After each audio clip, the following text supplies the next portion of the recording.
మీ శరీరంలో రోజుకి 1 లేదా 2 సార్లు గ్యాస్ తయారైనప్పటికీ దానిని నేను వ్యతిరేకిస్తాను. అది మంచి ఆరోగ్యం ఉన్న శరీరం కాదు అని చెప్తాను. అదేంటి 1, 2 సార్లు తయారవ్వడం అనేది సాధారణ చర్యే కదా! దాన్ని కూడా మీరు ఎలా వ్యతిరేకిస్తారంటే, అవును ఖచ్చితంగా. గ్యాస్ తయారవుతుంది అంటే శరీరం మీరు తీసుకున్న ఆహార పదార్థాన్ని డీల్ చేసే క్యాపబిలిటీ లేదు అని చెప్తుంది. అంటే మరి దానికి ఏం చేయాలి? Simple the same solution. మీరు మీ శరీరంలో తగు పోషకాల్ని పెంచాలి. తగిన విధంగా శారీరక శ్రమని పెంచాలి. అప్పుడు తీసుకున్న ఆహారం అనేది సులభంగా అరుగుదల అవుతుంది. మరి అలా ఈ 2 చర్యలు చేసినప్పటికి కూడాను ఇంకా తయారవుతుందంటే తీసుకునే ఆహార పదార్థము ఏ రూపంలో ఉందో కూడా మనం చూసుకోవాలి. కొన్ని ఆహార పదార్థాలని శరీరం శోషించుకోవడానికి చాలా ఇబ్బంది పడే అవకాశం ఉంటుంది. అది ఎవరికైనా సరే.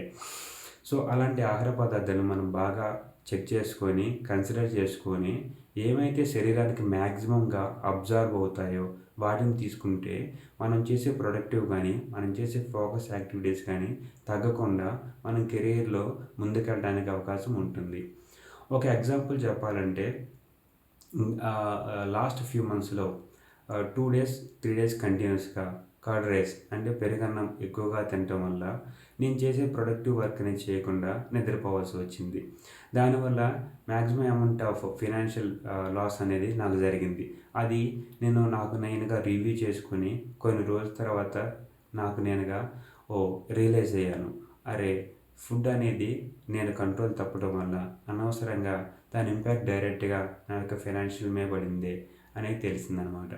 సో బేసికల్‌గా ఏంటంటే మన లైఫ్‌ని మనం పూర్తిగా కంట్రోల్‌లో తెచ్చుకోకపోతే మనం ఏ ఆహారం తీసుకుంటున్నాము, ఏమి బయటికి ఇస్తున్నాము అనేది పూర్తిగా మన అవగాహన లేకపోతే రాబోయే రోజుల్లో ఇంకా ఎక్కువ పరిణామాలు జరిగే అవకాశం ఉంది.